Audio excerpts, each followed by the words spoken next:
Splatoon 3 has a variety of weapons that each have their own mechanics that make them all unique. However, with 143 weapons in the game, some are about to be more difficult than the others, which is why in this video I'll be showcasing what I believe to be the top 5 most difficult weapons in Splatoon 3.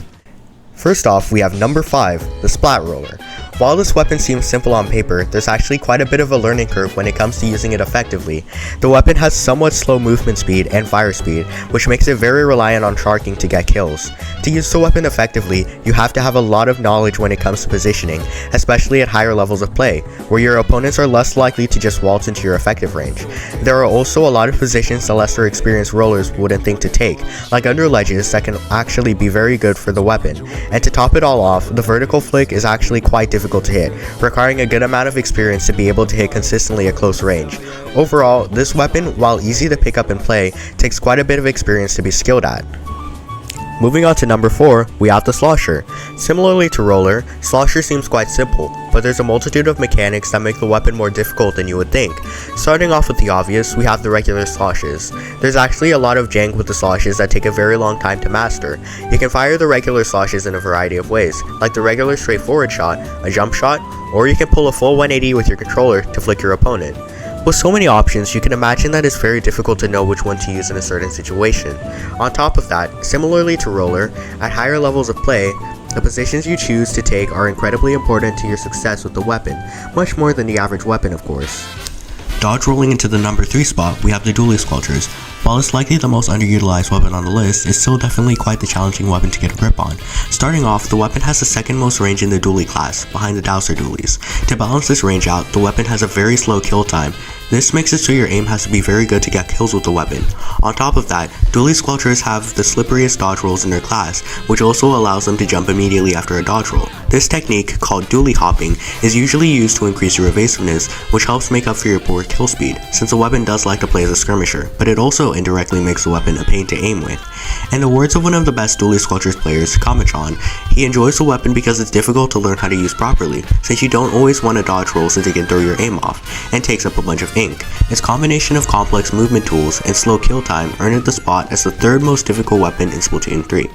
Taking the number 2 spot, we have what's likely the most used weapon on this list, the Splatana Stamper. Splatana Stamper has always been known as a very difficult weapon, and for a variety of very good reasons. Its combos are quite difficult to hit. It heavily relies on good positioning, and its vanilla kit has the most difficult special in the game, being Zipcaster. On top of all that, the weapon also has very poor ink efficiency, which means you need very good ink take awareness when using the weapon.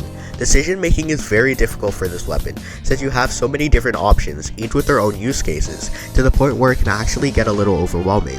This weapon just takes a large amount of time to be considered good at, to the point where I know someone who's played Stamper for 500 plus hours but still considers himself mediocre at the weapon. Learning this weapon, like most of the weapons on this list, is a huge time commitment, but Stamper especially takes a very long time to be good at. However, there's still one more weapon that beats it when it comes to difficulty, and that is number 1, Squeezer.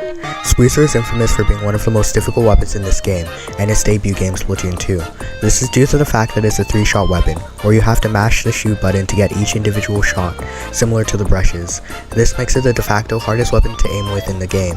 On top of this, the weapon also received a few nerfs recently, which make it slower to strafe and even more difficult to kill with due to its decreased range. Squeezer has one of the highest skill ceilings in this game, but a good Squeezer player is always something to fear. Overall, while Splatoon 3 has a variety of different weapons, they all have unique mechanics that make them difficult in their own way. In fact, there are also a few other very difficult weapons I didn't mention, like the Tentabrellas and the Squiffers. Every weapon has their own advantages and disadvantages, so just use what you prefer.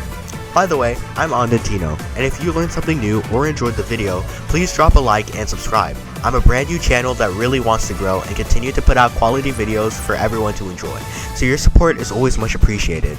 No pressure, of course. I hope you have a great rest of your day. Cheers!